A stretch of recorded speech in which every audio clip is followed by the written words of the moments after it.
কোরবানি শেষ হলেও থামছে না এক ছাগল কাণ্ড। বর্তমান সময়ে সামাজিক যোগাযোগ মাধ্যমে রীতিমতো তোলপাড়। ঘটনার সূত্রপাত ঈদের সপ্তাহখানেক আগে। ১৫ লাখ টাকা দামের ছাগল ১২ লাখ টাকায় কিনে ভাইরাল হন ইফাত। পরে জানা যায় তার বাবা রাজস্ব কর্মকর্তা। সরকারি চাকরি করে কিভাবে এত টাকা দামের ছাগল কিনলেন তা নিয়ে শুরু হয় নানা আলোচনা। ছাগলকাণ্ডের বিষয়টি জানতে বুধবার ধানমন্ডিতে ইফাতের বাসায় যায় সময় সংবাদ। ধানমন্ডির ৮ নম্বর রোডের ইম্পেরিয়াল সুলতানা ভবনের ৫ম তলায় থাকেন ইফাত। ইফাতের ফ্ল্যাটে গিয়েও পাওয়া যায়নি তাকে। হেরাই আসলো আবার চলে গেল। কে পরিবারের থেকে?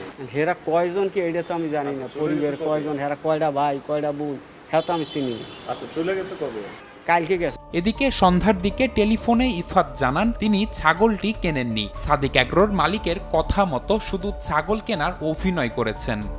সাদিক অ্যাগ্রো যিনি মালিক ইমরান ভাই, উনি আমাকে বলে যে ইফাতটা যদি তুমি থাপ্পড় দাও আমার, যেহেতু উনি আমার কাছে, তো আমি ভাবছি থাপ্পড় দিতেই পারি। তার কথা অনুযায়ী আমি ছবি তুলি খাসিটার সাথে এবং সবাইকে বলি হ্যাঁ আমি খাসিটা কিনছি।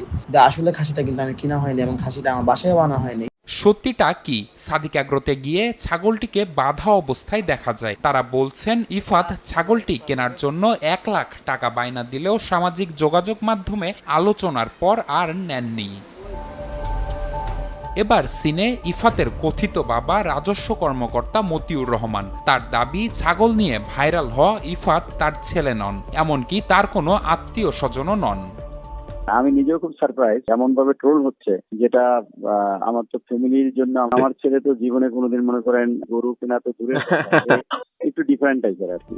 তথ্য বলছে এনবিআর সদস্য মতিউর 2টি বিয়ে করেছেন। প্রথম স্ত্রী তার ক্লাসমেট লায়লা কানিজ। তিনি বর্তমানে নরসিংদীর রায়পুরা উপজেলা পরিষদের চেয়ারম্যান। তাদের এক ছেলে ও এক মেয়ে রয়েছে। অন্যদিকে দ্বিতীয় স্ত্রীর সন্তান মুশফিকুর রহমান ইফাত। ফেসবুকেও তার বাবা মতিউর রহমানের সঙ্গে ইফাতের যুগলবন্দি বেশ কয়েকটি ছবিও পাওয়া গেছে।